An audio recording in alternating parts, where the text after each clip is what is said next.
gusenga Imana ntibayitegeka uwutegeka muba mu nzu yawe canke uwo ufise kububasha. Imana niyo yakuremye usenga uvuga ngo ndategetse mu izina rya Yesu nkande.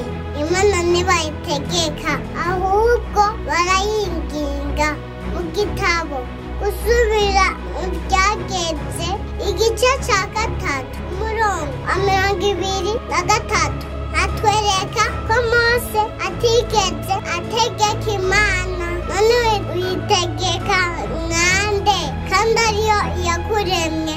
Umva ukuri rero, iga utandukanye abufise kububasha hamwe n'iyigufiseko ububasha. Wige guca bugufi winginga Imana kandi ufukamye, kuko ariyo myifato ibereye mu gusenga.